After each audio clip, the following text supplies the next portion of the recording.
everybody to the Saturday, December 19th edition of the Virtual Pipe Club meeting. It's actually the final Virtual Pipe Club meeting of the year 2020. Woo! I'm the founder of the Virtual Pipe Club, David Dorian Ross, which means absolutely nothing, except that I'm privileged to be able to hang out every week with a bunch of really great people, men and women from all over the world.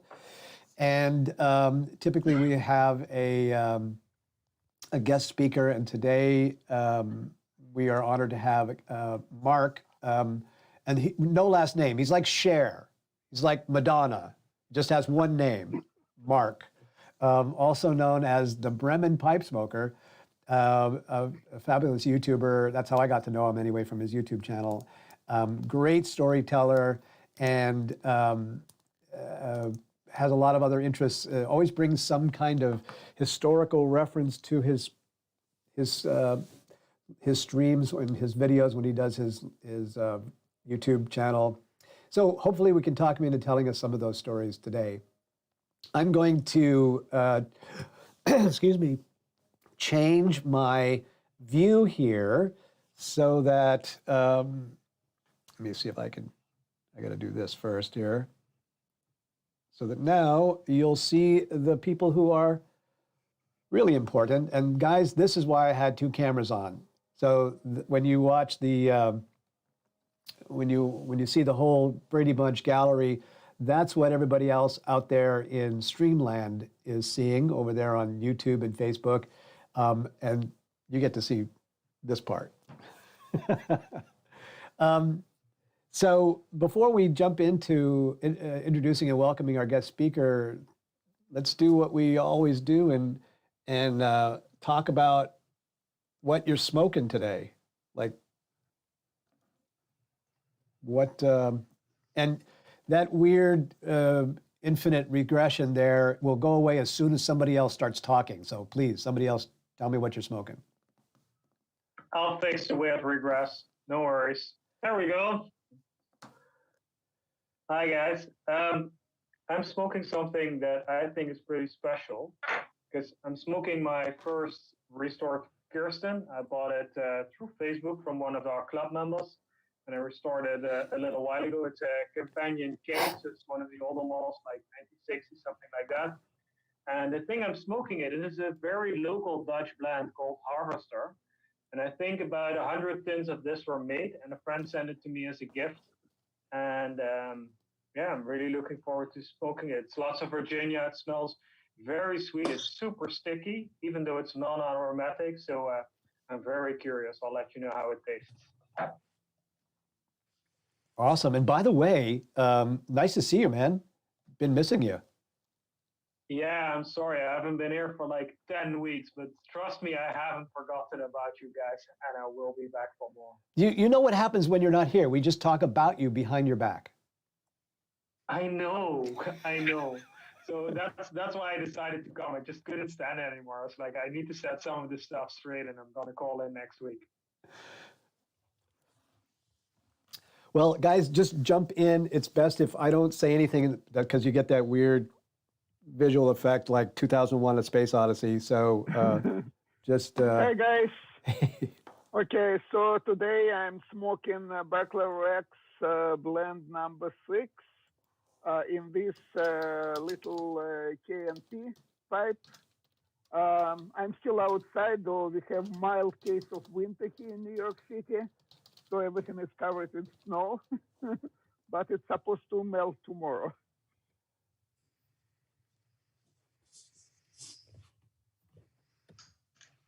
Dimitri, what are you smoking? It's blend number 6 from Bachelor X. Bachelor X is a New York pipe tobacco shop. Was founded 110 years ago in 1910. I also have with me one of... Oops.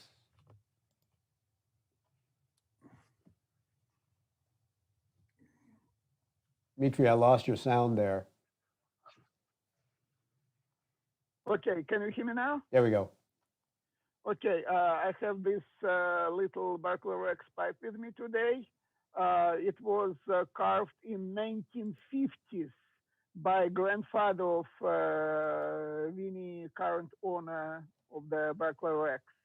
It's Algerian briar, and I bought this pipe unsmoked. I have another one still unsmoked, and I believe they still have some for sale. So if you happen to be in New York, you'll have chance to get one of those little Berkeley Rex pipes.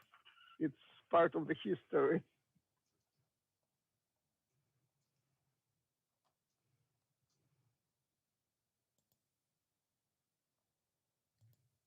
Yeah, good morning, guys. Stuart here from Australia, and lovely to join you again. Stuart, it's great to see you, my friend. What are you smoking? And are you heading into so it's early morning there?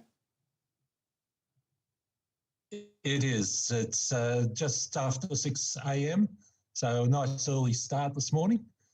And we're heading into summer. It's a wet day, so hence I'm indoors. But we'll be having about a 70-degree day today or thereabouts, very pleasant. Today I'm smoking a Barling Sovereign from early 80s. It was gifted to me from a friend in England. And I thought I'd try an aromatic this morning, so I'll be lighting up a Lane's RLP6. So that's what I'm doing this morning. Awesome. As some of you may know, we are dedicated to racial equality in this pipe group, so we allow aromatic smokers as well as any other. So. Then I can tell what I'm smoking. I'm smoking a blend from DTM. It's my Christmas blend this year. It's the 30th anniversary blend for Michael Apitz, which had an anniversary working for DTM. And it's a Black Cavendish-based blend with a little hint of Virginias for the color, and with a very interesting Oriental vanilla aroma.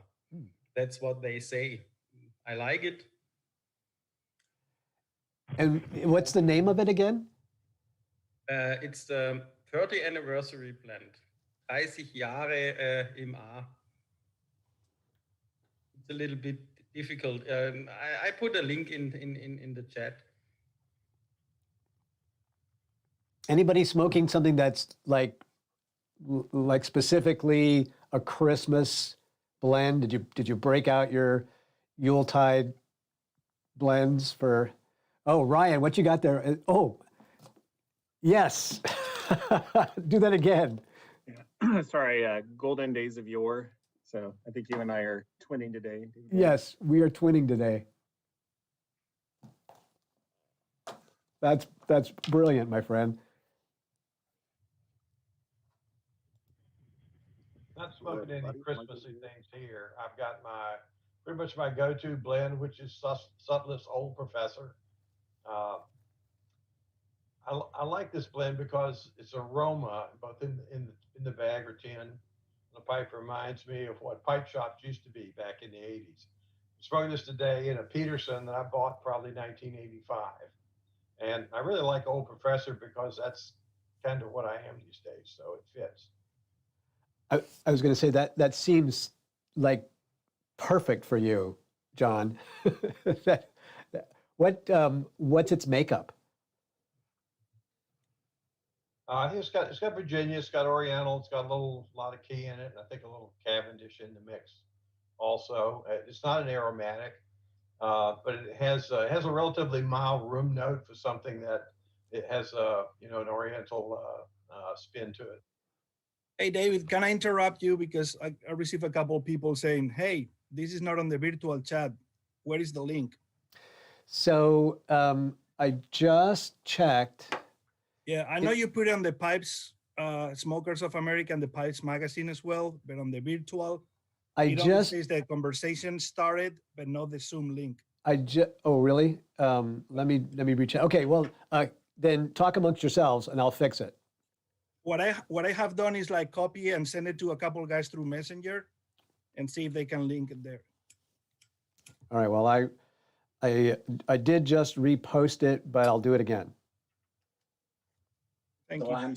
I'm smoking some Mcbear and Dark Twist today, and what I really like on this tobacco is you can mix it a little bit by yourself, because maybe you guys know that 2/3 of the coins are pure Virginia, I would say, and 1/3 is Kentucky in it.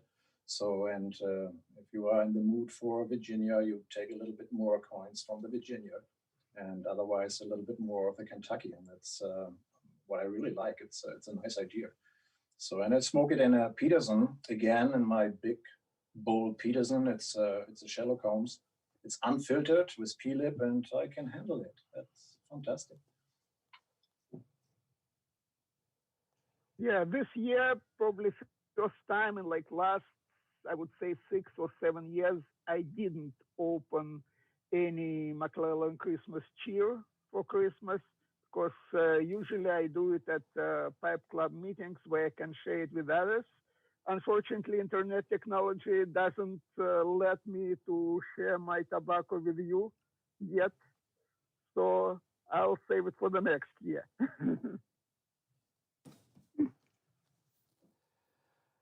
I'm just looking at some of the guys over here on our aggregated chat page, which is really awesome.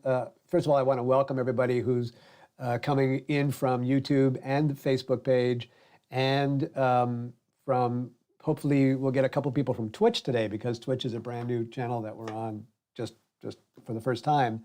So welcome everybody. But they're also sharing some of the stuff that they're smoking here.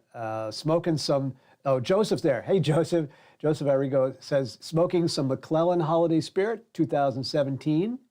Excellent. Michael C says, in honor of Mark's recommendation. So Mark, you've already had an influence and you haven't even started the show yet. So he's smoking my Ali Baronese, custom made, and some Sensible Procoro. So that sounds fantastic. All right. So this is what we do, and it's I do this 100% selfishly, because I'm so curious every week about what people are smoking, and I get, you know, ideas about what I want to order, and also the different pipes. Like John, I'm going to go get some Old Professor now. Let's just because it sounds really awesome. So, but now I'd like to introduce our guest speaker. Once again, he is a gentleman that I discovered on YouTube by following his channel called the Bremen Pipe Smoker. And I find him really fascinating to listen to hear his stories. And I am only going to refer to him by his first name, you know, because of his 007 status, which does not allow me to reveal his secret identity. But his name is Mark, and Mark, welcome as our guest speaker. And as we welcome him in there, guys, what I'm going to be doing is putting everybody on mute so that his frame can take over the Zoom meeting. But don't be put off by that. Anytime you want to ask a question or jump in with a comment or something like that, just throw on your own microphone again and jump right in. Don't need my permission to do that. So, Mark, welcome. Yeah, thank you so much again for having me. It's really an honor, and well, as you may think, so it's same for us everywhere in the world. So difficult right now to meet up with guys. So normally it's Saturday evening, so I would be in the Hotel Atlantic meeting up with some guys in the lounge, having cigars and pipes and everything. So, but yeah, just not possible right now. So yeah, thanks for having me. And also for kind words. So yeah, well, sometimes guys write me, I'll follow your channel and so on. And yeah, I don't know, that's still seems, I don't know, new to me. So I never really think about that when I do a video. So yeah, you don't want to think about 10,000 people perhaps on special videos. There may be 10,000 guys watching the video or even more, and you can't think about that when you do the video. So well, I usually, at least for me, start off every welcoming every guest by just saying, take us back to the beginning. Like, how did your pipe smoking experience get started? Like, did you start young or later in life? Did you have somebody who was like an influence on you, who introduced you, said, here's your first pipe? How did it all start? yeah. So perhaps I'll tell you first while I'm smoking, because that's some kind of related. So I was thinking about, what should I smoke today? First of all, my first thought was, in honor to you, I'm going to go with some Commonwealth for obvious reasons. So, but I decided against that. So, and my second thought was, I'm going to go with Richmond medium Navy cut, and there's a reason for that. Yeah, I'm just about to tell you the reason. So, yeah, well, you're asking, did you start early? So, yeah, actually, there is a picture of me when I was 3 years old, and I had a little band in my mouth. So a very small pipe, just filled up with some paper pieces. And my older sister wrote about this picture. This is my younger brother, and he was still smoking, was already smoking when he was 3 years old. So, so I can tell the story now because that's nearly 50 years ago. So there's no danger of government stepping in, or I don't know, coming hard on my parents or whatever. So, but yeah, I don't know the background about this picture, but I guess for me, when I grew up, and I grew up in a household where always my father was always smoking his pipe. So he had a large band. I don't even know which company it was, but I always remembered this huge band. And when he came back from work, so he worked at the railroad, and he was sitting on a sofa and just enjoying his pipe, and then falling asleep normally. And so for me, it was always pretty clear that I'm going to start pipe smoking one day. So, but it was a more natural thing. So all the men in my family were pipe smokers. So as far as we remember back, so my grandfathers, my great-grandfathers, great-great-grandfathers. So there is a picture of my great-great-grandfather. I think that's the oldest pictures that we have of the family when he came back from French-German War, 1870-71, and just with his uniform and his pipe. So, so for me, that was always pretty clear that there one day I'm gonna start pipe smoking.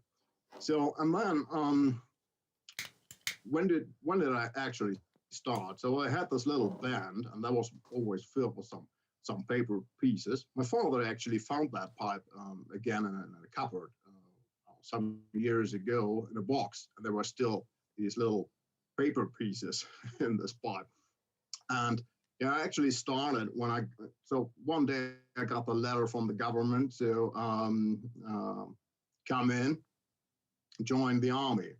So, and that was I don't know exactly why, so I'm wiser now, but in those days was always pretty clear for me, two things: I'm going to be pipe smoker, and I'm going to join the armed forces one day. So, because that was another tradition all the men in my family did. So, all right, and then there was a day coming in and joining the army and so on. And so I prepared myself, and I went to the cupboard where my father stored all his old pipes, because my father stopped pipe smoking when I was around 13. So he wanted to be a good role model, and he stopped pipe smoking. So, but yeah, didn't work. So, all right. So my father actually came back to pipe smoking when I began pipe smoking. So I began pipe smoking, and by getting a pipe from my father, I borrowed a pipe, and in secrecy, so without him knowing, and joining the army, and then starting pipe smoking. And then I went to a tobacco shop, and I bought the tobacco. I always have seen my father was smoking. So what else should I have done? So and that was the Richmond medium Navy cut, was some kind of straight Virginia. And there's also a story behind this tobacco. So my father smoked this tobacco, I don't know, for decades even. And he started to smoke this tobacco when he went to the Navy. Well, for obvious reasons. So it's a Navy cut, doesn't need much storage and so on. This tobacco was originally done, I think, by British American Tobacco. The license was sold to a German company then. And today, you can just get it in Germany, so or done by a German company. You can get it in Europe. So, and not in the US. That's the reason why Doug Owen, so perhaps you may know Doug Owen, he asked me to send him, I don't know, 10 tins or whatever of this Richmond Navy cut, which is actually pretty good, Virginia. But that was a huge mistake to start with this tobacco. I don't have to tell you, as someone who doesn't know a thing about pipe smoking, starting with an old pipe and this flake tobacco. So that didn't went too well, but yeah, it worked somehow. But that was a difficult time, not even for myself, because I know joining the army wasn't just fun for me. So and on the other hand, I had this nasty tobacco that wasn't burning. So it took me really a while to find out how that works. Yeah, that's the very beginning. So, and after I came back from the army, I went to university and did my studies, and I joined several archaeological surveys. And there was this guy who really looked like from the book. So, huge beard and I don't know, like a mountain man. And he always had this Missouri Meerschaum pipe with him, this corn cob. And yeah, he was smoking Kentucky Bird. So, and that was actually the second tobacco. And that was the tobacco I really learned how to do things. So he took me under his wings and showed me several things and so on. And from that point on, I started trying tobaccos. And that's the beginning. So you have a kind of a lifestyle now that, if it's indicative at all from the videos that you make, you have a cottage. Talking about this storybook character of one of your professors with the beard and everything. You look the same way. Here you have the fireplace and the clock in the background and a collection of pipes. Has this become a lifestyle for you? Is this more than just a passing fancy? Yeah, that's a good question. So not sure. I'm not pretty sure about that. So I don't know. I think if you start young as a pipe smoker, very young, so as a student, you go to bars and so on. And these times where you could smoke everywhere. So even university and so on. And after that, I smoked in the office and so on.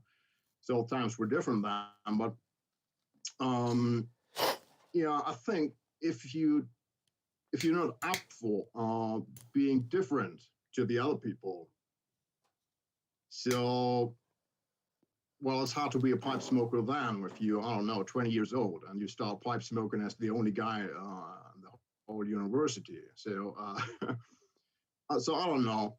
Perhaps I always like to be a little bit different. So, but I don't know. So and I don't want to even say that as I don't know, a positive character or negative or something like that. It's just for me. So I'm always, I don't know, suspicious to do the very same thing that all people are doing. So what? Yeah, I don't know. And that's about the lifestyle too. So this is not much of a lifestyle. So I don't know. I never thought about that. So and some kind of plan in my personality just to be this or that. So that's just what I like, to hang out with the guys a little bit, to have I don't know, a style to a certain degree or something like that. So I'm not much into this over comfortable clothing and so on. I was actually, but then changed somehow. I don't know. I don't even know why. So. So you live in Bremen now, or thereabouts, yes? And have you always lived in Bremen? Yeah, actually, I did. So this is rather unusual for someone working in a university, and I'm really glad that it worked out like that. So, yeah, I actually did. I really like Bremen, and I had several opportunities to go to the south, and yeah, what I don't know. I was pretty close to do that, but there were several things against that, and so yeah, I just stayed in Bremen. It's not too bad. Well, you know what the Americans, what some Americans like to say, I love my country, but I hate the government. But shouldn't say that. We won't tell. Nobody watches my channel anyway, so don't worry about it. Have you noticed there is more Germans than Americans today? Right, Oliver? I only have one question. Are you smoking 9mm filters? Always. So I know, yeah, I can see your face. Yeah, so I know. So that's, I don't know, that's just call it a bad German habit. In Germany, I don't know, 95% of all German pipe smokers are used to the 9mm filter system. It's a bit different if you go to the pipe club. So in my own pipe club here in Bremen, there are guys, they have the same reaction about filters than you have. So that's not unusual. So yeah, for me, it's well, I'm aware that the filter cuts off the edges. That's pretty sure. So, but for me, it provides I don't know, it has so many benefits. So that for me, the decision is easy to make. And I have to point out one thing. So I know. So I've many American friends, and some of them visited me here in Bremen and so on, and we had the same discussion. So at first, they always say, well, it's an unusual draft. I don't like the draft. It's cutting off the edges and so on. And that's all true.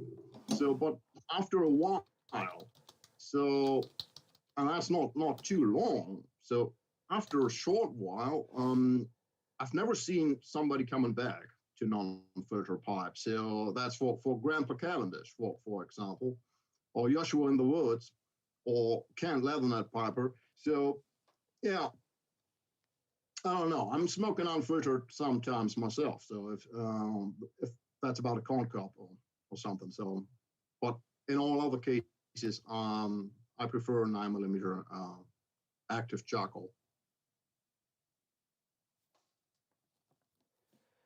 I think that is an excellent example of international diplomacy right there, that we can share a pipe, filtered and unfiltered.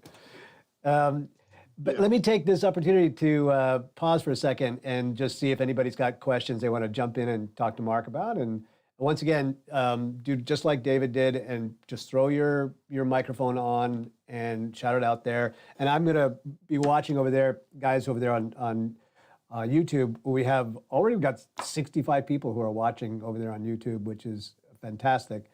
So if you've got some questions also for Mark, just throw them in there, and I will relay them on to. But maybe, so let me mention one thing, perhaps. Go ahead, Mark. Oh, I don't want to intervene. Please. I just wanted to say you asked me for the channel name, or you said, well, it's just Mark. So and that really shows that how naive I started the channel. I didn't even think about, I don't know, many people watching. So I really didn't think about it. So I didn't think about I don't know, proper name or something like that, or yeah. And I couldn't, and I wouldn't put my full name into the channel. And the reason is that, yeah, well, I'm working in university, and I'm publishing articles and books and so on. And I don't want to mix that up. So I didn't want my students to just to watch the channel and so on. So some of the students found out. So, but I didn't want to mix that up. And it's really difficult now in the online teaching. So I have a YouTube channel for my students, and it's hard for me to manage that Google or YouTube doesn't mix that up. So so they could easily recommend other videos. So to mix the two channels up. So I've always have to watch out for that. So that's the reason why I just use my first name. So, but it's not really a secret. So there's several guys out there who hit me on my university address where I work. So Mark, I have a question for you. In most of your videos, I saw you smoking some meerschaum pipes. So is it truly your favorite, and you smoke it also with 9mm filter? Yeah. Well, today I'm smoking one of my Ali Barenchis. I think that's the pipe that I use that very often in videos. So this is just my everyday pipe. And well, if you know the story of the channel or the older videos, I think that was a development that started during the videos and during the channel itself. So at first I had, I don't know, 2 or 3 meerschaum pipes. So sometimes in the videos there was a meerschaum pipe, and then guys asked me about that and so on. Then I did the meerschaum video and so on, and watch out for other pipe makers who could provide me with proper meerschaum, because for me that's the main issue. So about those meerschaum pipes to get them. So just to get your hands on a proper meerschaum. That's why I made contact to Ali Barenchi and so on. And then there was a very hot summer, and it all started with that. I don't know, some years ago. And during this very hot summer, and I'm a hungry smoker. You're gonna see that because that's my first pipe, but I'm gonna switch to my second very soon. So I'm a pretty hungry smoker. So I go hard on the tobacco normally. So that means heat could be an issue if it's very hot outside. So in this summer, I started to fall back to my meerschaums and to really rely on my meerschaums. So because well, they're not really interested in the heat. So and that was the point where it began.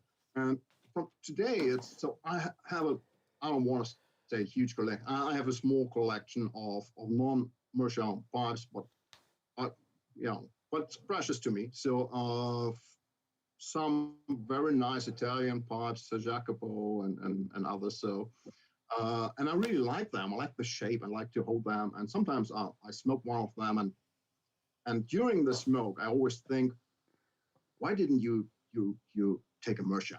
So so that for me, that just shows me that just for me, meerschaum plus 9mm filter, that's for me, that's a perfect smoke. So it's very cool, no issues with humidity and all these things. So yeah, it's just for me. So I really understand why people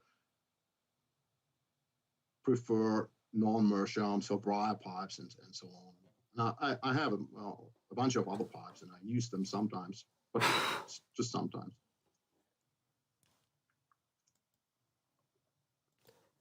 Mark, I have a question.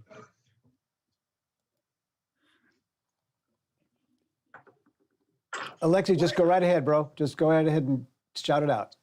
All right. I don't know where you're located, but what is your favorite pouch tobacco, colloquially known as a codger blend or an OTC blend?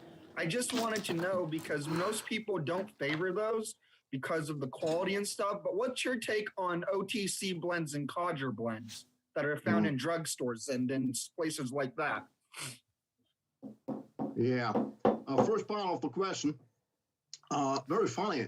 Somebody else asked me that, I don't know, a few days ago, where are you located? And I said, yeah, well, as the name of the channel may suggest, I'm located in Bremen. So the second part of the question is, yeah, well, there's a video on the channel about economy tobaccos. So that was really something that, you know, my grandfather, he was one of these old-fashioned pipe smokers. So means I just remember him having one pipe, and he was using this one pipe, a straight billiard, cheap pipe. And every now and then he decided to quit pipe smoking and threw that away. So right in the landscape, so in his garden, and a few days later you can watch him searching for that. And he was always smoking the cheapest stuff he could get his hands on. It's not he could afford other tobaccos, but this was a generation during the war and so on. So he was just smoking very, very cheap tobacco, and he even used the rest of the cigars to put that in the pipe. And I was asking myself, what is it about these economy tobaccos? And so I made a video about economy tobaccos and was really surprised. Yeah, for me, they certainly cannot keep up with the highest quality levels when it comes to several issues, but so especially getting hot in the last third and so on, getting harsh and so on. But there are really some decent tobaccos. And yeah, so for me, and it is what you call over the counter. So we don't have much over the counter. Let's say we call that tungsten tobacco. So that means fuel station tobacco.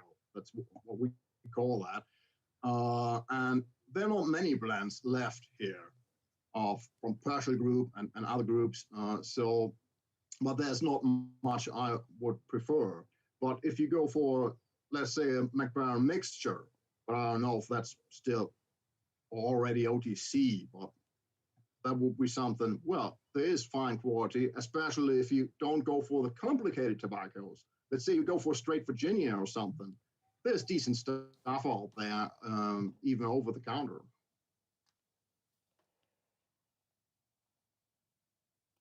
Thank you for answering.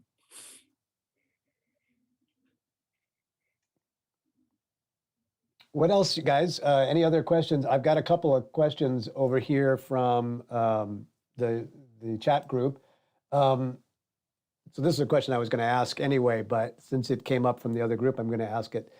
On your channel, you make so many references to being at university and talking about your students and taking, you know, the holiday break and whatever. So everybody's curious about what it is that you're a professor of. And I'm even more curious about how that plays into your pipe smoking. Yeah, I'm not sure of that myself, how that plays into my pipe smoking, but at least in that way that sometimes I'm standing right in front of the institute and smoking my pipe, and that's a chance for students to come to me and have a chat very relaxed. So the students, those students who are smoking too, maybe may have an advantage. Shouldn't say that either. So anyway, yeah, I'm not a professor. So, well, it's some kind of complicated. So in other countries, they call that professor, but we would call that senior lecturer. So I'm a senior lecturer for medieval history. So from medieval times. And yeah, I'm not quite sure if that is somehow related. I don't think so. Medieval guys, they didn't know anything about smoking. So basically, you are Indiana Jones Senior. Yeah. Well, actually, if you had a, I think the college may give you the idea. So because yeah, I put a bit of effort into the college, into the design of the college, into the interior. So I wanted to feel some kind of comfortable, and I always thought about something like mid of the 19th century style a little bit, so a bit old-fashioned, and with a touch of Indiana Jones. So I don't know, I don't know why, but just felt proper. Fantastic. Philip, go ahead and just jump in with your other questions, and then I'm going to push on with some other questions to get some stories out of Mark today. But I want to make sure everybody gets a chance to jump in.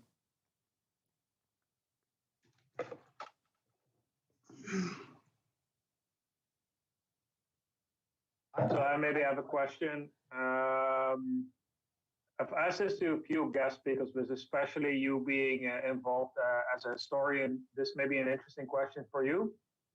I'm wondering how you're seeing the future of pipe smoking, since it's not that common anymore. At least that's a feeling I'm getting. I haven't smoked a pipe for very long, but I always, like you, I think of my grandfather smoking a pipe. You know, it's not something that you see in everyday life. Let's put it like that. So I'm very curious, especially with your expertise in the historic perspective, to see how you see the future of pipe smoking. Yeah, very hard to tell. I've asked that myself, and I've discussed that with Ronnie. Perhaps you know Ronnie, if you know the channel. So there's he's a retailer in Bremen, and he has the opportunity to sit there and to smoke there. And several guys and me, we like to sit there, and if we sit there for several hours, I see customers coming and going, and I'm really surprised how many young folks are there. Some really starting pipe smoking, and some are already into that. And there's a huge difference between those young pipe smokers and, I don't know, the generation of my father or my grandfather. So they're not smoking the same amount of tobacco. They're not using the same amount of tobacco, but they reach out for high quality stuff.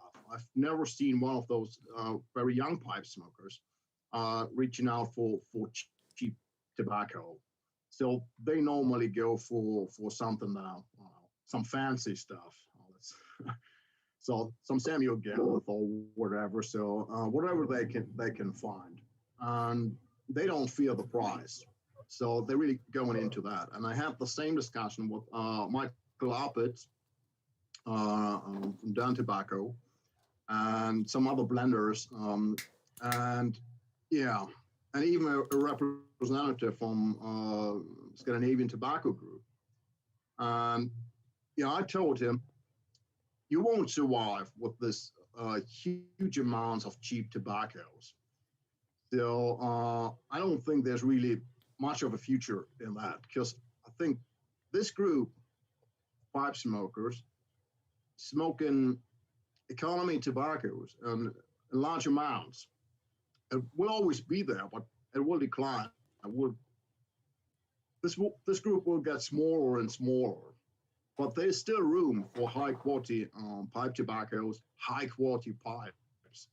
So if you're in a store and you can see, well, Jacopo, you can always sell Jacopo for, I don't know, 400 or 500 euros. So, and on the other hand, you can sell some cheap pipes, but it's becoming difficult to sell pipes around, I don't know, 100 euros. And that tells me something about the group. So the group of pipe smokers, so the habits are changing, I think. And I hope pipe smoking will survive. And yeah, if you see all the electric stuff, maybe that's just another kind of pipe smoking. And I hope from that, so from the smoking these electric things, some of them may come back to the real thing, to pipe smoking, to natural pipe Mark, smoking. I think there's room for both because this is next to my pipe. Absolutely. So you might be I always right. wanted to, yeah. So actually, I have 2 or 3 of these myself. So I did several experiments and so on, and you know, there's some close to tobacco stuff, which is really made just from tobacco, and I wanted to do a video about that for a long time. Haven't found the time yet. And I agree. There's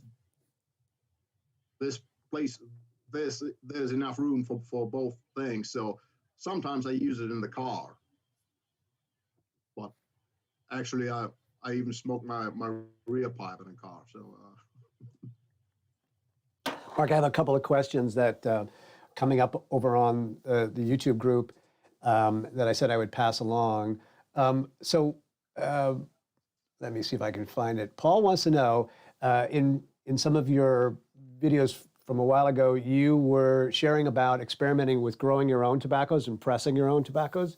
Have you continued to experiment with that, and how's that going?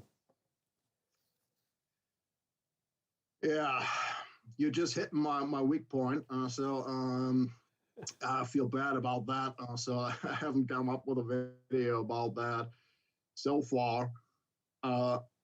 As so many other things, yeah, let me take the opportunity to say that it's really something for me that's hard for me not to have the chance to to do as many videos as I would like, and to come back on every comment and all these things. I just can't do it. So it's just like that. So I've a normal job to do. I really would like to. It's the same about this tobacco growing. So yeah, so harvest 2020 is just ready to be prepared for the next step. So that's I think my first edition of tobacco. My third edition. So first edition was all right. You could smoke that if there isn't anything else. Second edition, so 2019, I think that's even pretty good. So you can say that's a good economy tobacco if you compare that to the quality of other tobaccos in shops. So that's even a good economy tobacco. So you can enjoy that up to the last third of the bowl. Very natural, has a very rich sweetness. So, and I'm gonna do a video about how to do that, or how I did it. So I'm just an amateur on that. So, but for me, it was important to do that because it told me a lot about tobacco. So for me, that was just another step in the world of tobacco. So I was really surprised about many things. So for example, when I did the harvest and I had that in my little house and so on, my little glass house, and after a while, it really smelled like pure honey. And I always thought when I opened a tin, let's say from Mcbear, we all know this typical honey smell from the Mcbear Virginias. I always thought this is some kind of extra, so some kind of essence they put on the tobacco or whatever. So something they did with the tobacco. But it was already in the natural tobacco in my own harvest. So this is one point I learned by doing that. So just gives me another opportunity to collect some expertise or whatever. So yeah, Dmitry often is the guy in our group who shares about his experimentation with blending his own or growing. Dmitry, are you also growing your own? No, I never did grow my own tobacco, but I do some blending. And yes, Virginia has natural sweetness, especially well-aged Virginia. And I actually discovered that Virginia grown in different regions has different kind of sweetness. Like North American Virginia, like Canadian from North Carolina, it has fruity sweetness. African Virginia, it's more like a caramel sweetness. Asian Virginia, like India, Philippines, it's more like honey sweetness. So just even basically grown from the same seeds in different regions, it all has natural sweetness. Well, Virginia is very high on starch, and when starch breaks down, it turns into simple sugars that gives it sweetness. But depending on soil, depending on the amount of sunlight, that sweetness is different, and you can tell just by taste where that Virginia came from. We have another question about to the philosophical side, whether your pipe smoking has affected your view on life itself. So you're a thoughtful gentleman. It's evidenced by the way that you talk during your videos and the stories that you tell about the historical sites that you visit and whatnot.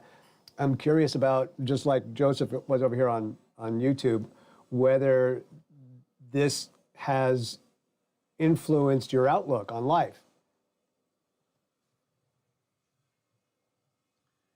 Really hard to tell. I think so a change was really going on by starting the channel and doing these videos and so on. So in fact, I've seen places I would never have seen without the channel.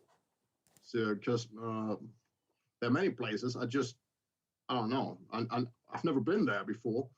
I was just searching for nice spots or for something to share or something to show and so on. And that changed a lot. And in this process, there were a lot of new thoughts going on because I had to reflect in a different way about these locations. Let's say, well, I did I did several videos about old graveyards and monuments and so on. And to talk about that, I had to make my mind very clear what I want to say and what is for me, what's really the point for me in that. And by reflecting that, I think my own thoughts may have changed during that, especially about what we want here? What do we do here? And is life just about living as long as possible? Well, this is something I discussed with my doctor. So you said I am, well, like many doctors, he's not really a huge fan of smoking. So and I said, yeah, well, life is not only about how long you just stay here, but it's also mainly about why and what you want to do, and what are we up to? I don't know, do something, giving something back. There's also something that crosses my mind very often and is related to the channel, I think. with those many contacts I made and other influences and other guys I'm talking to who have many good thoughts, especially Joshua in the Woods, perhaps. So we talk a lot about these things. Yeah, what should we do? What are we meant to do, and so on.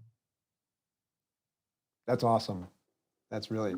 Yeah, there is no point of living if you don't enjoy it, and this helps me to enjoy my life. Yeah, that's it. That's it. Well, let's talk about the channel, if you don't mind. I'm curious, whenever we have a guest speaker who is also a YouTuber, to talk about how the channel got started and is it now what you envisioned when you first began, or like how's that shaped out, and the whole story from your growth? Because you've grown quite big and you're quite popular. Yeah, I could have never imagined that, really, and I can't believe it up to now. So, yeah.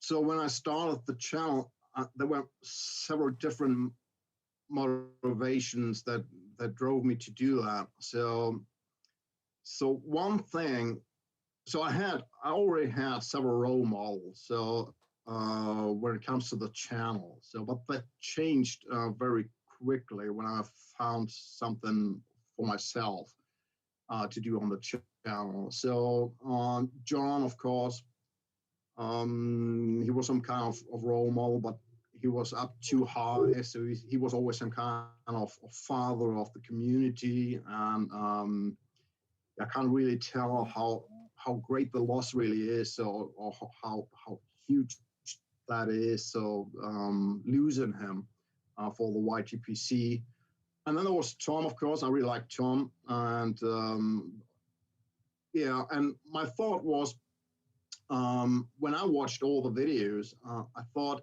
yeah, you should do something about what's going on here. So, but from the first moment, I was pretty sure I won't do it in German, because we have a pretty good community in Germany, and they know a lot, and yeah, they're really doing good videos and so on. And I didn't want to put something onto that, so an extra or something. So I wanted to share something with people who are interested in different pipe smoking cultures and so on, and different approaches to pipe smoking. So that was one idea. Second idea was I didn't want to just no longer be a customer and giving my complaints to Ronnie, to the retailer. So, and that is something, you know, that changed a lot. So I know some of the companies are watching the videos, and they're coming back to me and telling me something about the videos, if I'm right or wrong, and so on. So that may have changed. And in the beginning, I thought, yeah, well, if 10 guys in the world are interested in that, good enough for me. And I would have never thought about the success of the channel, or just growing. And to be honest, I don't really watch the numbers, and I don't watch the numbers of watches on a video or something like that. To be very honest, the videos I like the most, and the videos that are most precious to me, are the videos with the lowest numbers, so of watchers. So that's still strange to me, but it is like that. So I just do what I would like to see. So I just do what I would like to see, and that's it. And sometimes many guys want to watch them, sometimes not. So but doesn't really make a difference to me. I don't really watch the numbers. I know this story very well, about sometimes your favorite. I have another channel that is sort of more connected to my day job, and I know exactly what you mean, that sometimes you make a video that it like speaks to you. It was so much fun to put together, and then you look at it as like 5 people watched it. Like, but it's your favorite child. So you mentioned John, Matches 860, and several people over there on the chat have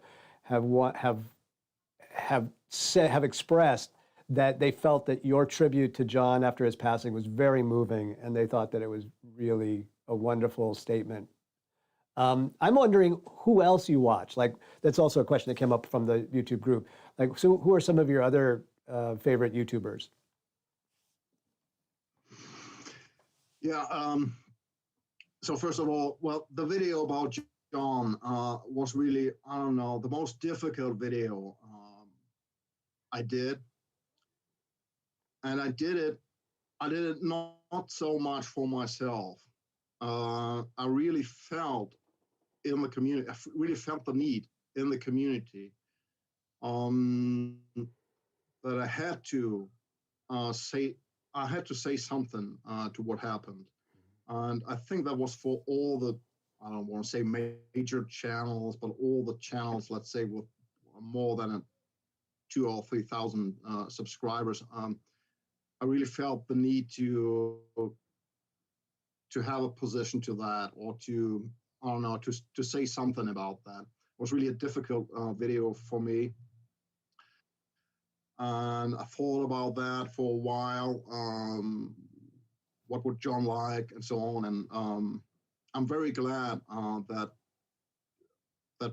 guys out there appreciate it, because if you do something like that, you're never sure about the outcome, or if it's, well, that's a one-way communication. So you do the video, right, and you don't really know what's going to happen on the other side.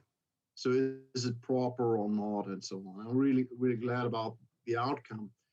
Yeah, there are many channels I really appreciate. Some of the major channels. So let's say Tom, I follow the videos he does, and I was a huge fan of Public Piper, and yeah, I always thought we're some kind of brothers in mind or whatever. So we go out and we do videos on the move, even if the approach is, on the other hand, very different.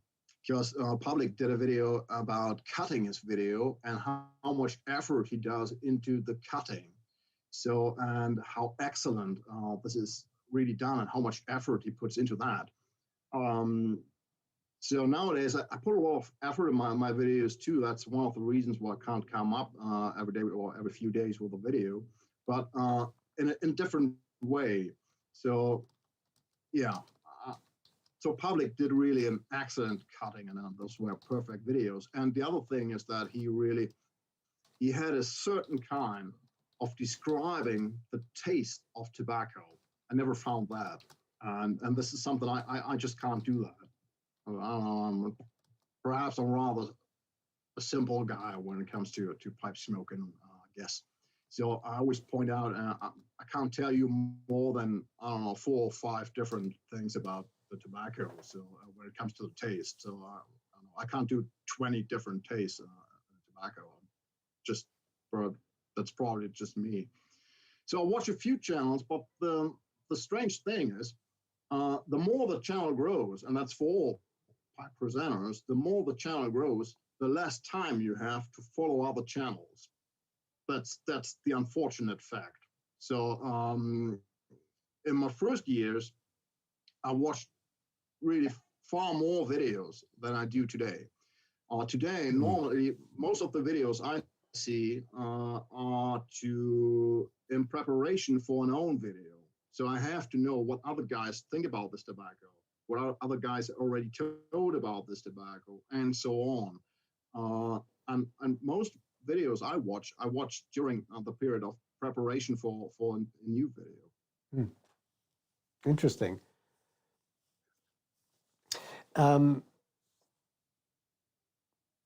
So let's talk then about your personal tobacco consumption there. What do you have a favorite apart from Richmond Navy Flake?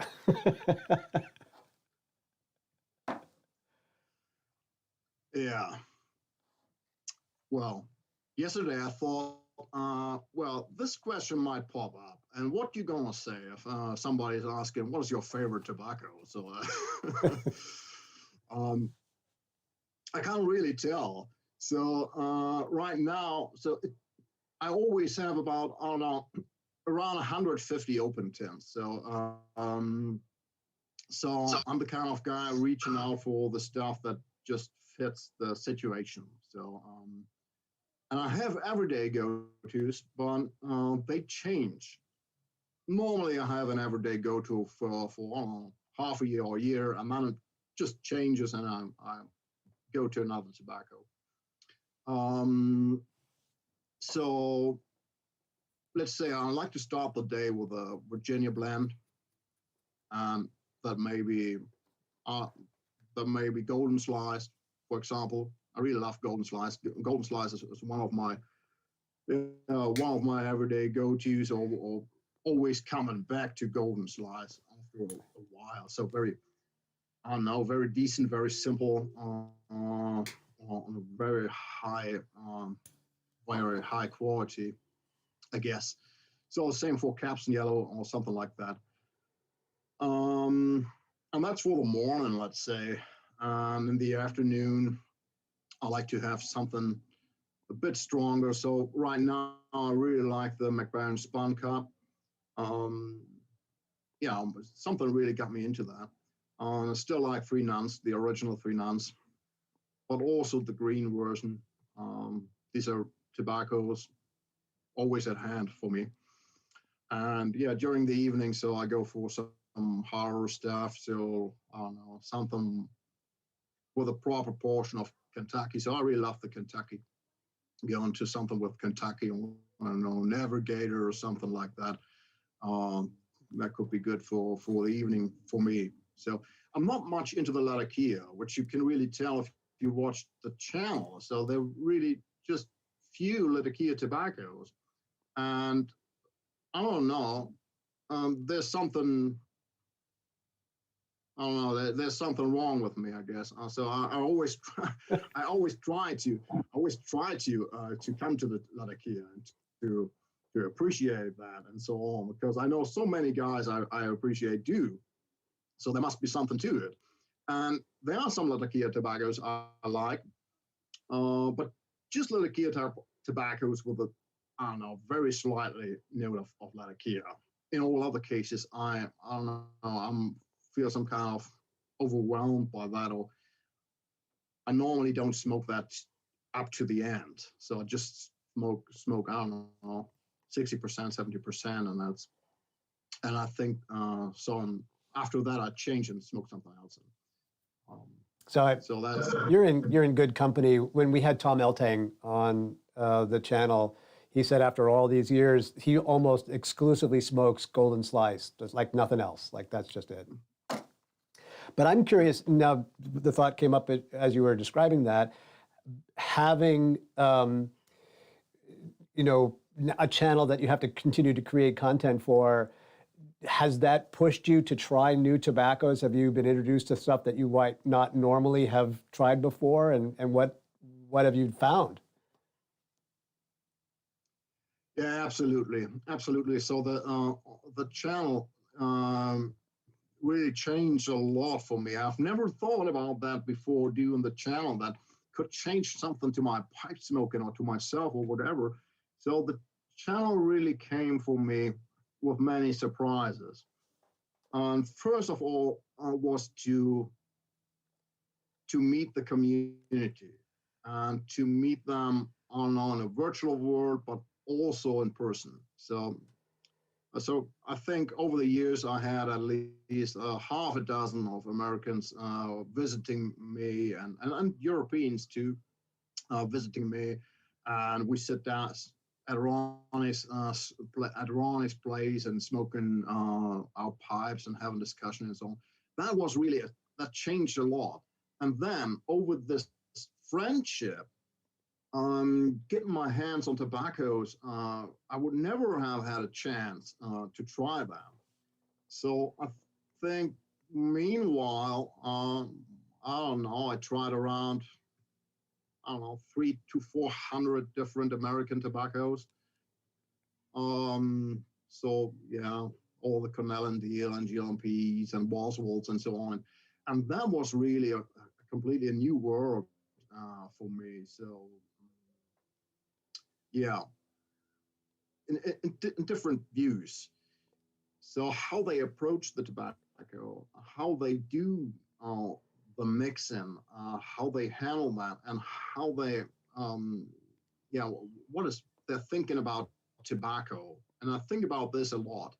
And I would like to have more chances on the channel to talk about that. Whenever there is a chance, I try to find somebody for an interview and so on.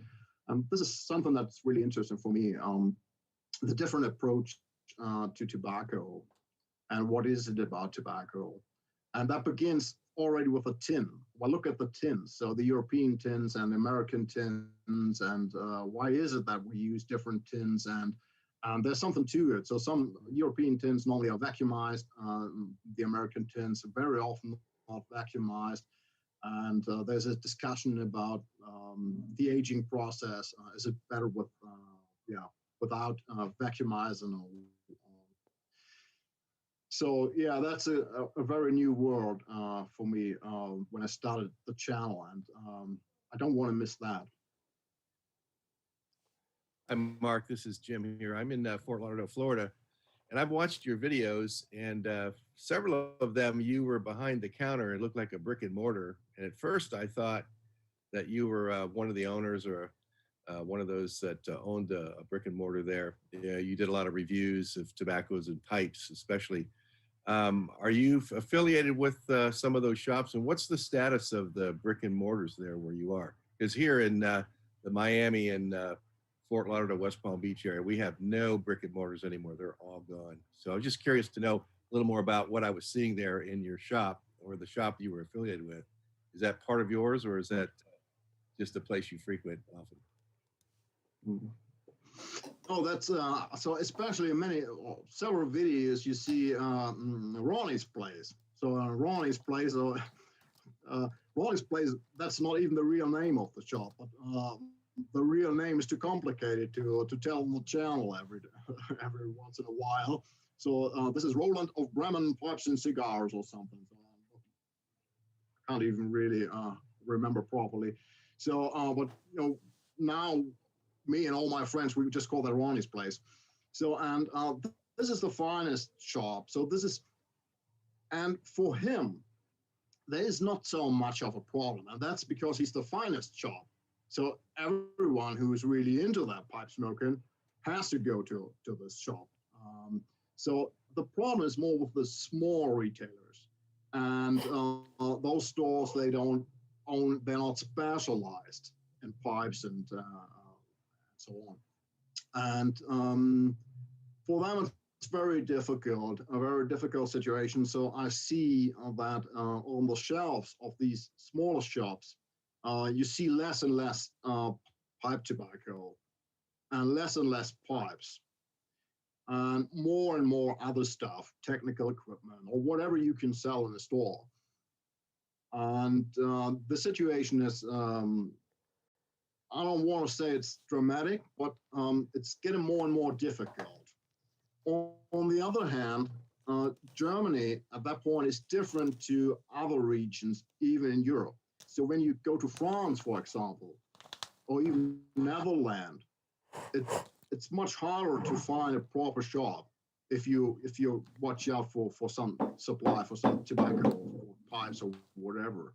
So situation is difficult, but yeah, the battle is not lost yet.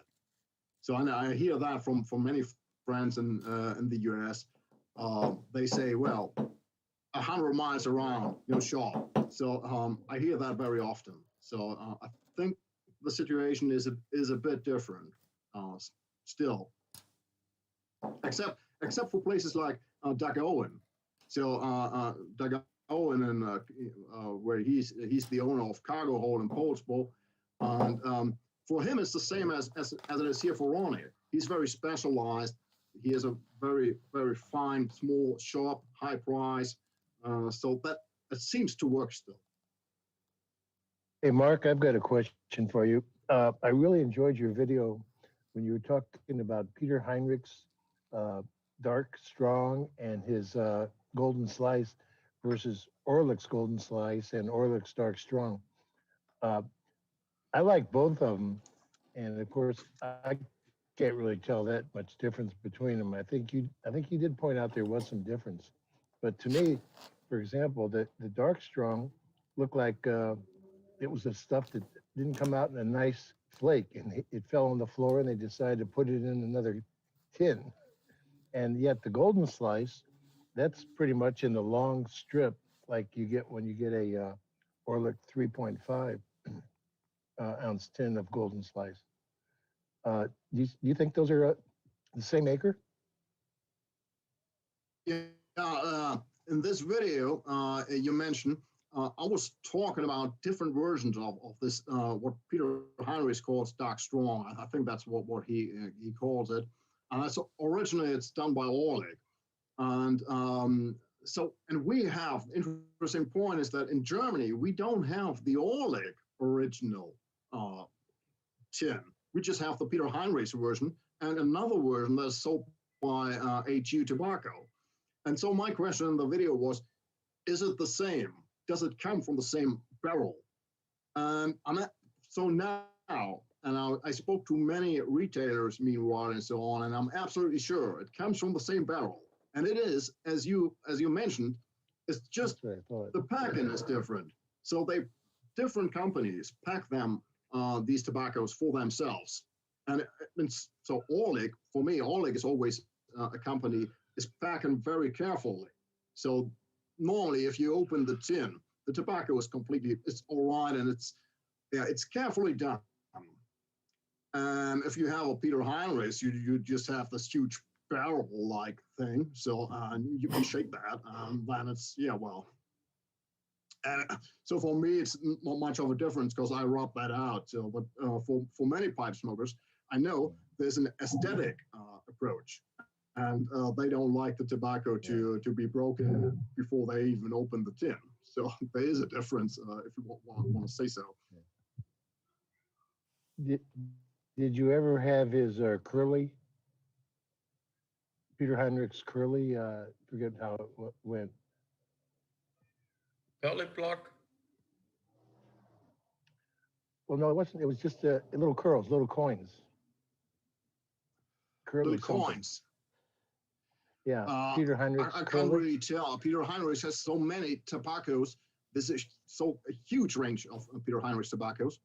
And for me, so I appreciate that Peter Heinrich. Well, he is gone. Peter Heinrich. He was really a very kind man. So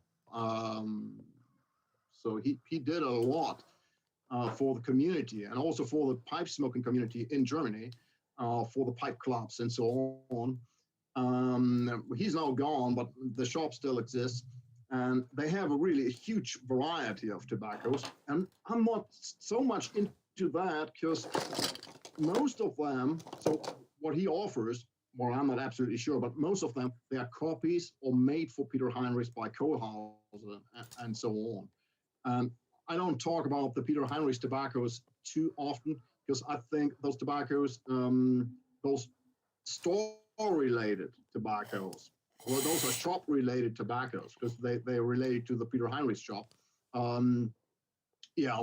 That's perhaps not too much of an interest for the whole world. I don't know. I'm not sure about that, but perhaps I should keep an eye on that. You'd be surprised at how much our community and everybody who comes to these meetings are curious about the most minutia, the most esoteric aspects of pipe smoking. So I think you do well with a video like that, Mark. Do have a question over here from the YouTube guys about your own personal habits with some of you say you have like 150 tins open at any one time. I can relate to that, by the way.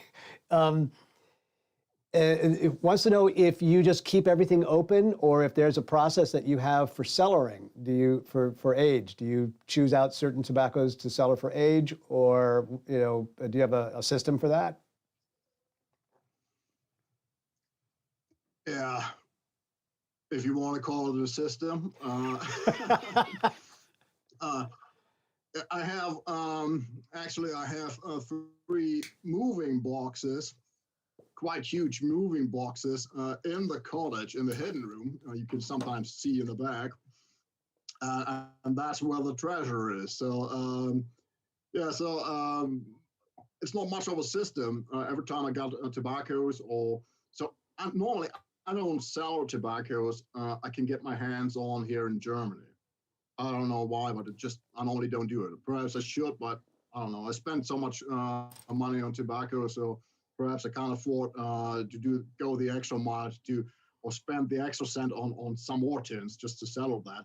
So I'm selling tobaccos hard to get or nearly impossible to get for me. So when my American friends, they send me stuff or whatever.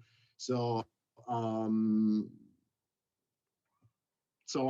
they don't hold back. So sometimes I get a huge box or whatever. And some of the things I smoke, I enjoy, or I talk about that, or just find out what's about that. And if I get another tin of that, I put it in the cellar.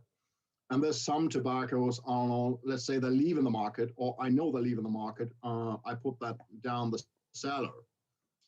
And the cellaring thing is something else I really learned from the community, especially from my American friends, because in Germany, we don't have much of a tradition in cellaring, really. That's pretty new. So my grandfather would never have cellared one of his tobaccos, of course. So he was always smoking down to the tin and then getting a new tin. So yeah, and that's something I appreciate too. So now I have some tobaccos already for, I don't know, 5 or 6 years down the cellar. But I was talking to Ethan about that, and also to Doug Owen, and I said, well, you know what? So the next generation of pipe smokers, when we're all gone, so when we're dead, they're really pretty lucky. So they're going to find all the McClellan stuff and all the good things on eBay for a small price, sold by the widows. So I think so, because for me, it's always, where's the point? So when is the point you reach out for the cellar? You really open a precious tin. So there's just one day in a year, it's your birthday or perhaps Christmas. And all the other days, so at least for me, something's holding me back to reach out for the really precious stuff I stored for 6 or 7 or 8 years. I always think, no, I'll give it another year. So, and I think next generation will be pretty happy about our cellars. So maybe some of the guys here can remind me, who was it who was talking? Was it Russ Ouellette, who said that there's really no point in cellaring anything beyond 5 or 6 years? So if you've got, now that's one man's opinion, and I am not an expert, just to be clear. But if, Mark, if you've got something that you've got in there for 5 or 6 years, crack it open, brother, and just start smoking it now. No. 5 or 6 years is the first point. So that's the first stage. So let's say when we come to the Conrad and Deal tobaccos, nearly all my American friends tell me, don't open the tin before you put that on the shelf or down the cellar for at least a year, because they pack very fresh. And that's my feeling too. So they pack very fresh. So it's good to have that for at least a year. But so the next point for me is 5 years or 6 years. There's another plateau or something, and the high point for Virginia. And I think, let's say, well, John was sure about that, and I completely agree with him on that. After 12 years, that's the peak. So 12 years would be the peak. It's not getting, so it's not declining or getting worse than, but it's not getting better either. So that's what I think most of the community agrees, that it's somewhere around 12 years. Well, let me, again, just throw this out there. So if any of you guys have some questions or wanted to, this is a a fail-safe for me not to talk too much. So I throw it out there to the rest of the group to ask Mark some other questions or other curiosity stuff that we haven't talked about yet, because we haven't yet got him to talk about some of those historical sites, and if he's ever taken a special tobacco to a special site, and I'd love to hear some stories about. But let me just open it up to your questions, and that's the same thing for you guys over there on Facebook and YouTube. If you've got some questions, I'm watching, and I'll pass them along to Mark.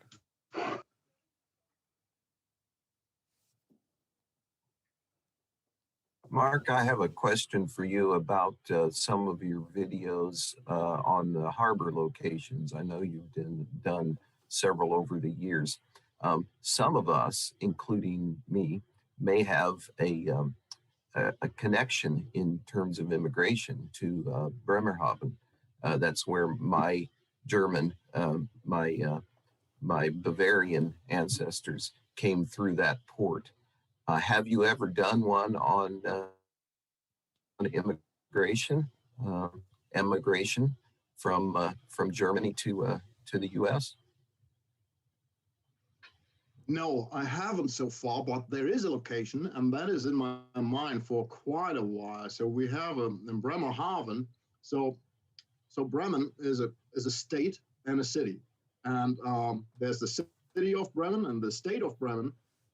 Is built from Bremen and Bremerhaven. And Bremerhaven is 70 kilometers in the north at the coast. And there's a very fine museum about emigration, and really a pretty nice museum. And they have all the books with all passenger lists and so on. And they do a lot of research themselves. And yeah, in fact, I did some research for certain case too, about someone, a young lady migrated to the U.S. So was sent to the U.S. even. So I don't know. There was a program back in the 19th century where the government could spend you a one-way ticket to America to get rid of you. So, so in this case, this girl, it was just a girl, and she was a theft. She was a known theft. So she stole several small things in households and so on. And those guys who wanted to participate in the program and wanted to have a one-way ticket, they had to prove that they're no longer valuable for the German society. So you have to write a letter about that you're no longer of any worth to society. And in this case, so the young girl, she did, and so on, and they sent her with a one-way ticket to get rid of her. So yeah, so that was a case I was involved to do some research on that. And I was thinking about doing a video there for quite a while. And well, there's so many videos, then I'll stop because of the Corona thing, so I can't do any interviews and so on. But pretty sure this is a video I'm going to do in the future about the whole migration thing. And yeah, well, more than 90% of all the German immigrants going to the US, they came over Bremen, because Bremen was the most important harbor for the migration process. Mark, a couple of weeks ago or so, we had a special show where Shane Ireland and Jeremy Reeves from Cornell and Deal came to talk to us about the idea of pairing beverages with your tobaccos. And we just had a question over here on YouTube, which I thought was a great question, about your sense of pairing. Do you, having a sense that you are an appreciator of fine whiskeys, do you pair with whiskey or beer, or what's your favorite? So that may be one answer to your question, and just sipping on that right now. So yeah, I think good thing about tobacco is you can really do proper pairing. So to whiskey, sometimes to beer. I know many guys like to pair with beer. For myself, I also like a good beer, but for me, the pairing with whiskey, for me, it's even a better combination. So, but that depends on the tobacco. So mostly that's in the evening because, well, obviously, so I don't drink whiskey in the morning. So if you're in the evening and you're just, I don't know, having a good chat or sitting down or having watching something on TV or whatever, so that might be a good pairing. So having some good Kentucky tobacco, something earthy, then just in combination with a good whiskey. I prefer, when it comes to whiskey, I prefer the Isla whiskey. And the smoky stuff, and especially cask strength, so 100 proof or more. So that has a full body and just underlines the tobacco with some rich notes. But there are also other possibilities. So when I sit down at Ronnie's, I like to have a good small piece of chocolate or something combined with a coffee and a tobacco. Could also be a good combination. So I think my good friend Kent, he once said you have to try Cabby's mixture, so done by Samuel Gavith, Cabby's mixture with coffee. For him, that was really a perfect combination. And yeah, I think I agree on that. So Cabby's mixture and a strong coffee, that's a good combination too. And that's a good thing about tobacco. You can combine these things. Because, I don't know, like some people say, more is just more.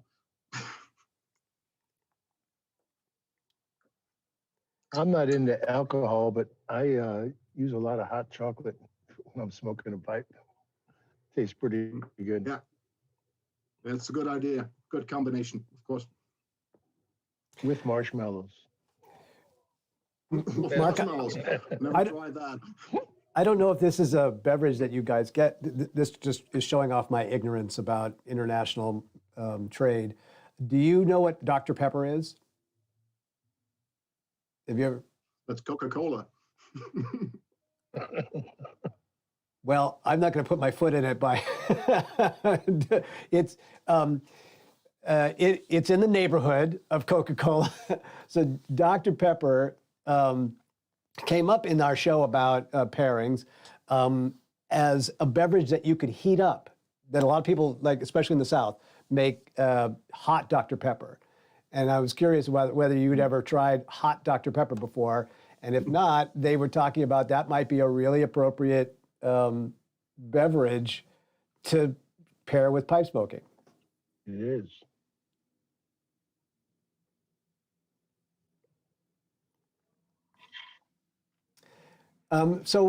Gentlemen, again, just hop in there with any of your questions that you might have for Mark. And just to remind everybody here, let me do that again, who is watching, that we're down to our last 30 minutes or so. And I do this every week just to make sure that nobody gets in trouble for spending the entire afternoon or evening away from family or honey-do lists or whatever. We got lots of time. Don't imagine that we're ending anytime soon, but don't hold back from your questions and whatnot that's going on right now. Also, just in case you don't hear the very end of the show today and you missed the announcement, next weekend there's not going to be a meeting. We're taking a weekend off because it is Boxing Day. And some of us are just going to be hanging out with family. But there is going to be something that I'm going to attempt to do.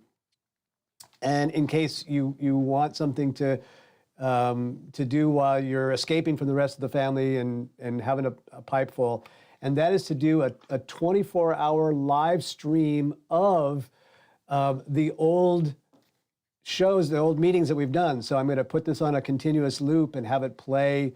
And you can come back and just watch it, and it'll play live, and you can pop in and out anytime. It won't actually be live, just so you know. It's a recording, But that's what we're going to have up there next weekend. But there won't be any guest speaker. And then when we come back the week after that, it'll be 2021. And so we'll start fresh from there. But for now, let's get back to Mark and all of your guys' questions. Yeah, good day, Mark. I was wondering if you could perhaps reflect. I came across your YouTube channel only recently, and I saw a very old, well, 5-year-old video about tamper making. I was wondering whether you're still engaged in that and if you had any thoughts. Yeah.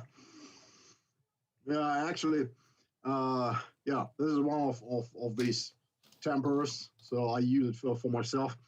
And I even sent a temper to Australia to another colleague. But that didn't went out very well because I was foolish enough to put another pouch of tobacco into the package, and so I got him really in trouble. So I think that was the most expensive temper he ever bought. So and I didn't charge anything. So but just the Australian government did. So they were very happy about me to send him tobacco, being foolish enough to send tobacco. And he said, yeah, well, I said, yeah, well, I wrote hobby supplies on it. And he said, yeah, well, you're not supposed to write hobby supplies. That's a red flag. So why didn't you write tea?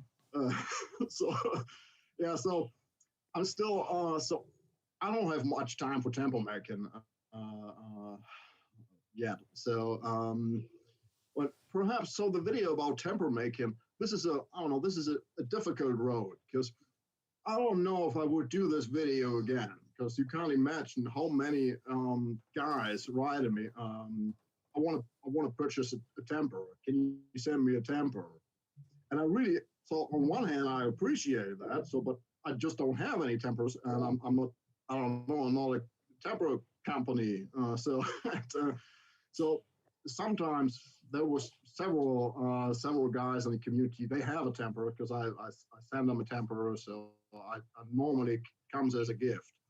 But I'm out of tempers. So for a while I had some in stock and I was sending that and so on. But since, I don't know, at least for a year, I haven't had a chance to make a single temper, not even for myself. So, but I appreciate some guys still asking and so on. And yeah, and normally, so in the beginning, it was, so those guys who were early and asked me, they all got a temper. So, and I was sending that and was always saying, yeah, send me something back if you want. So, and yeah, so that was kind of the kind of deal. So, but it's just a hobby. So, but you know, as I said, I'm not pretty sure what I would do a video like this again. So, but I just saw Neil made a comment real quick, popped up there. Neil, why don't just go ahead and jump in, man, and ask your question.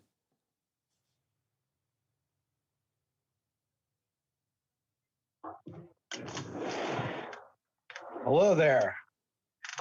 Hello. I don't know if you can see me, but I'm a big fan of your channel. Been watching you for several years now, and I have to blame you. I've got one meerschaum pipe when I started out. Now I have 9. So you inspired me to turn to the meerschaum side, I guess, for lack of better reference. And I really thank you for, taking the time and effort to put out all your videos, because I find you have a very interesting way. Like, you watch some channels and it's like Stuff and Things, for example. He's got his thing with his video games and then reviewing the pipe tobacco and then what's going on in his life, and I've always thought about starting a channel because your first video that you did really kind of inspired me to, like, what are people doing over here that are smoking versus, somewhere else, like in California where I am, and what are the differences, I don't know. I got a pipe here. I just had to go and load up. I don't know if you can see it. This is an interesting one. This is an Ashton stem attached to a Missouri Meerschaum Mark Twain bowl that I found in a pipe show. So I find it interesting that, like, when you started your channel, you had some parameters of like, this is what I want to do. And for me, I've thought about doing it and been kind of a lurker for a long time, but I'm still trying to figure out like what voice do I want to have, and how to get there. As far as what do I want to present. I love how you have the history, because I'm a big fan of history. Because if we don't learn from that, we end up doing the same thing, which always seems to be predominant in your videos. The lesson of what these people did or what they learned, and how to pass that on. I really appreciate you coming out and being on this time with us. So I don't want to take up too much time. I don't know if that's really a question, but thank you. And your videos are appreciated, at least here in California.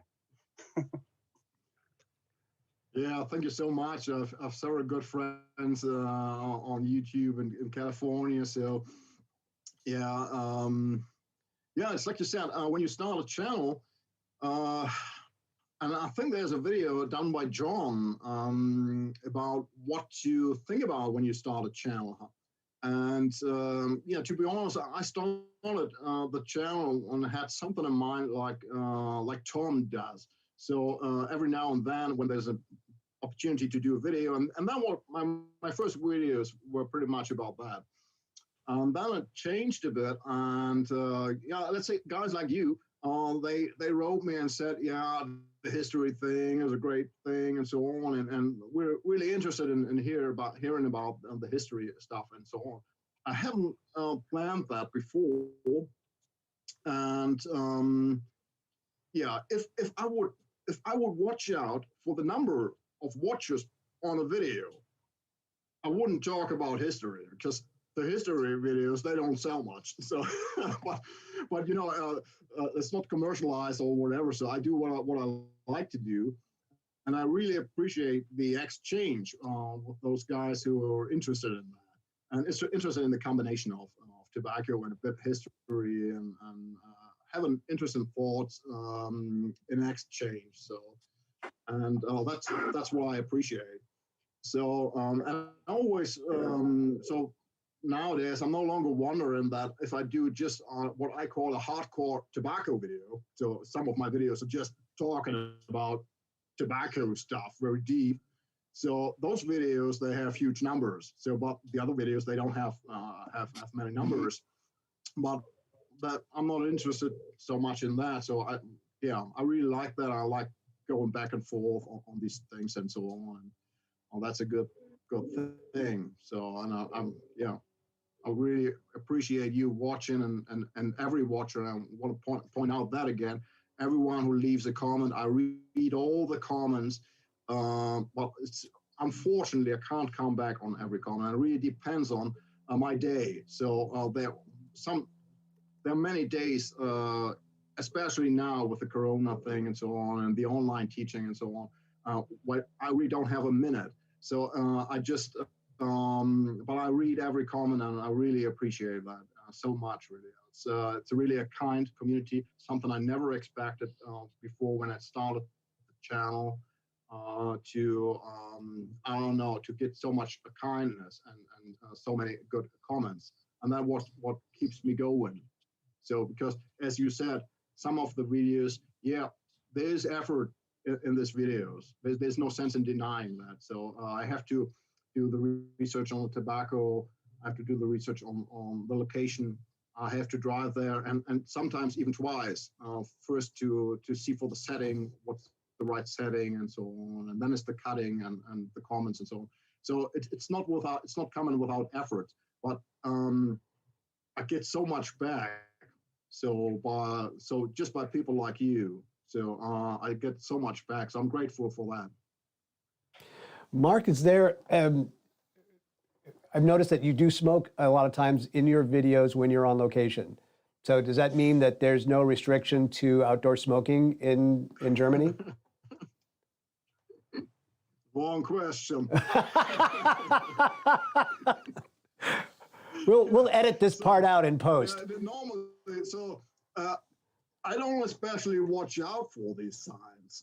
And well, you know, on some signs, when I see the sign, I see, well, there's just cigarette smoking is just forbidden because there's a cigarette and that's crossed. And I think that means just cigarette smoking is prohibited. So that's one point. The other point is that, so I was in a fairy tale park. Perhaps you know the video about the fairy tale park. And I didn't think that smoking is prohibited or whatever, so I just did. And when I left the park, I saw that smoking is strictly prohibited, but the video was done. So anyway, the situation here is a bit different than, let's say, to most of the places in the U.S. So in most of the public parks and so on, smoking is still allowed. So outside normally there's not much of an issue here and there, but yeah, let's see how that goes in the future. I only smoke where they have signs where it says it's fine for smoking. So. We have a couple of questions from the YouTube group about your personal collection of pipes. I'm surprised at myself that I didn't bring this up before, but I know you talked a bit about your meerschaum proclivity, but what else have you got, and how did you? What do you look for when you look for a new pipe? And in particular, a couple of people I think are new pipe smokers, and we're curious about maybe how to approach building their own collection. Yeah, I think my good friend Smokin' Briar, he was talking in several videos. Is it more about the pipe or the tobacco? And that's another thing in the community, a discussion in the community. Is it about pipe or is it about tobacco or both? And I think there are several pipe smokers where it's pretty much about the pipe. So many of my friends in the pipe club, they have really nice pipe collections, huge pipe collections. Well, they just smoke during the meeting, which means they just smoke once a month. So, and there are other pipe smokers, they don't have really many pipes. They just up to the tobacco. They're really into the tobacco thing. So for me, it's a bit, I don't want to say, so it's, for me, it's perhaps 60% to 40%. So it's 60% about the tobacco and 40% about the pipe. And my own collection is, I think I have around 60 to 70 pipes. So that's not much for a pipe smoker. 60 to 70 pipes. And I think 20 of them, or even a bit more, are meerschaum. The rest are pipes. So I really love the Italian pipes. For a long while, I was really out for these Italian pipes, for Lanatra, for Sajacopo, and all the other, high quality Italian pipes. And there's something about these Italian pipes I really love. And that's really the high quality of craftsmanship those guys have, and a certain style. A style that's really hard to copy, and normally you see it on first sight. That's an Italian pipe. So I think in the near future I'm going to do a video about Italian tobaccos, Italian pipe smoking perhaps a bit, and the relationship between Germany and Italy in a historical view, because that's a very, very special relationship that we have, and perhaps interesting because it differs from both sides. And I came to that because a good friend from Italy, he sent me a nice package with Italian pipes, with Italian pipe tobacco and cigars and so on. And I thought, I really felt bad because I never did something about Italian pipe tobacco so far. So yeah, that's mainly my collection. And when it comes to the shape, I really prefer the straight pipes, the straight billiard pipe. For me, well, I sometimes say I'm just a simple pipe smoker, so I really prefer the simple shapes. So I'm not really up for quite too fancy shapes. I have a question, a history question. So I'm curious, as a medieval historian, when do we start to see pipe smoking become a popular habit in Germany, like it is in England, for example? Yeah, that differs a little bit. So let's say in Bremen, and well, you see, I really don't have enough time to do videos because there's also an agreement between me and a good colleague from ecology here in Bremen, who is an expert in early clay pipes. And I wanted to do an interview with him, perhaps at an ecological site about clay pipes and the first clay pipes we know about. That's going to go back. So that's very early. So that's even 17th century and maybe even earlier than that. But that is because Bremen is a harbor city, and they were always sailing the seas and having connections to England and so on. So tobacco came up very quickly and then with a huge impact. So 16th century, you can find many sources where they say without tobacco, we can't even think about being so productive as we are today. So I found a source where they say we kind of wonder that the old guys, they couldn't do so much as we could because they didn't have tobacco. Well, there you go. So we should bring Mark Ryan back on here because we need to send him back to Congress to talk about the FDA, that the reason we should have tobacco is because it increases productivity. And that's just, that's our get around. All right, we're down to our last few minutes of the show, and now's again the time to ask Mark. Mark, what's a question we haven't asked you that you'd love to share with us?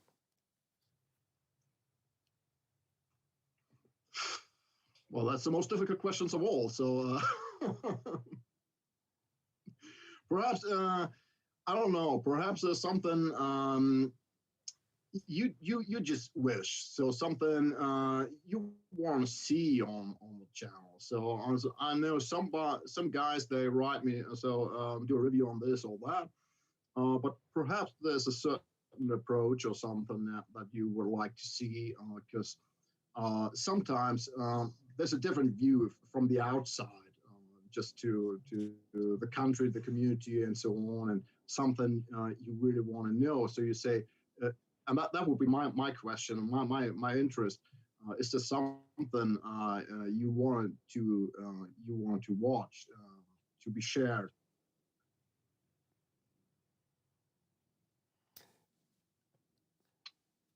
Mark, do any of your students take up the pipe after seeing you smoke it?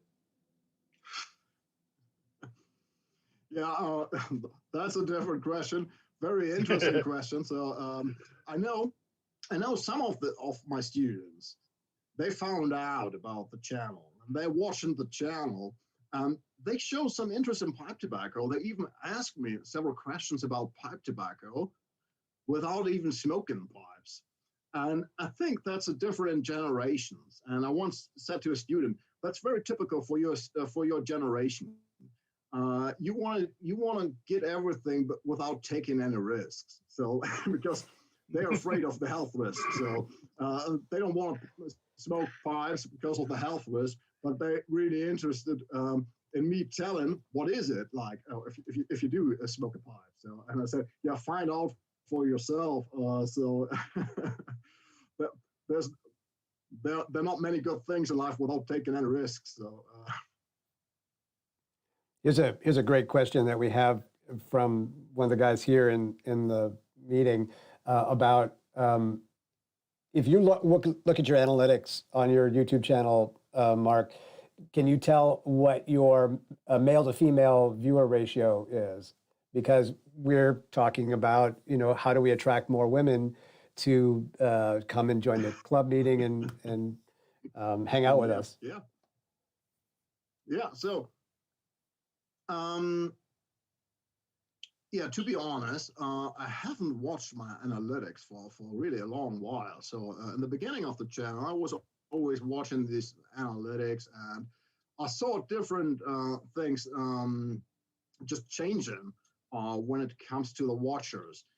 So for example, in the beginning, I had, 40% of all my watchers were Germans. And now I think that's about, 5 to 10%. And so that was a change that was going on. And male and female, so I think, if I remember correctly, that's less than 10%, but it's close to 10.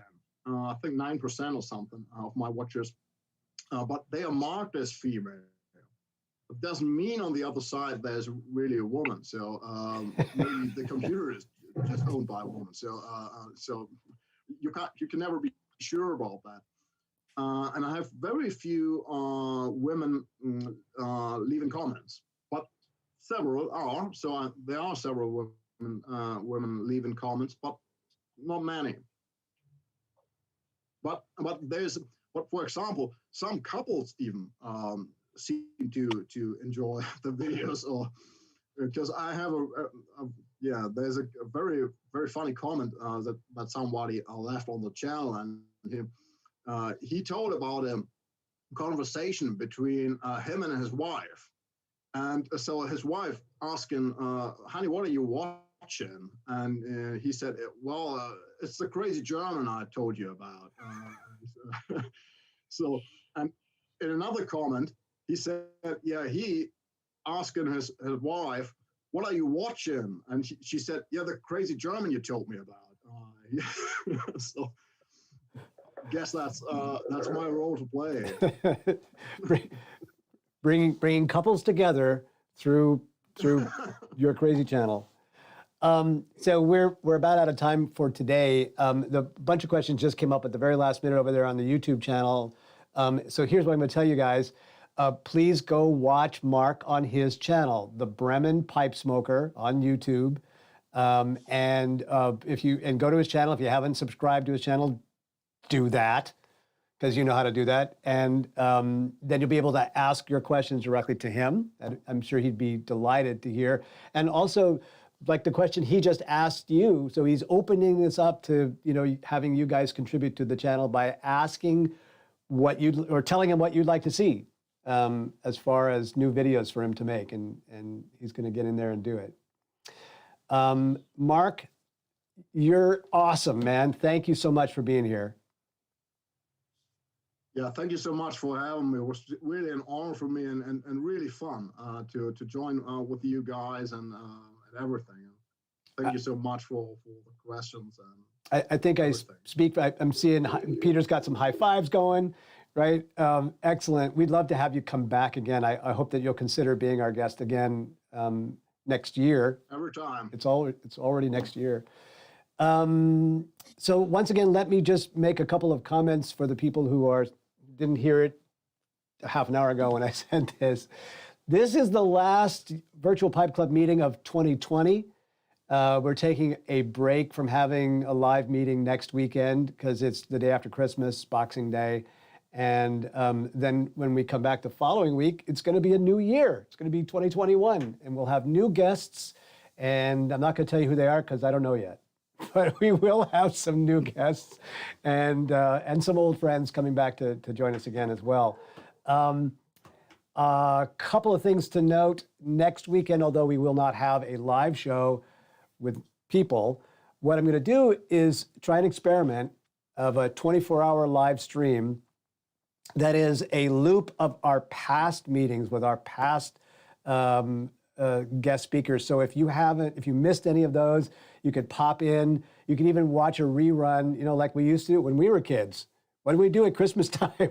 We watched reruns of all of our favorite shows. So that's what we're going to do next weekend. I do have a a question, a call out that I would love to know about. One of the things that I want to do next year in 2021 is do some special guests who are owners of your favorite brick and mortar pipe shops. So I know a number of you, Jim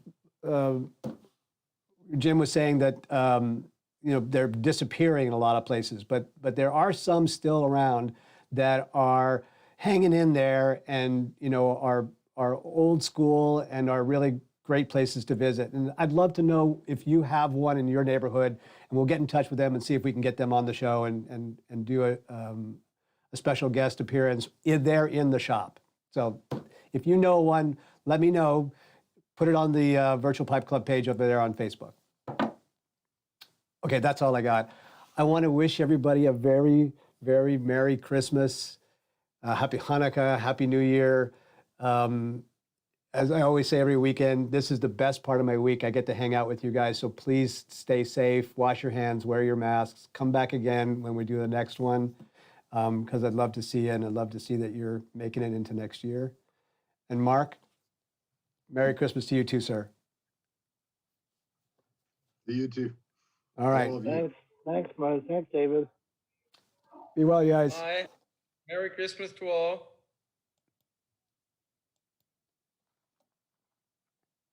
And that is our show.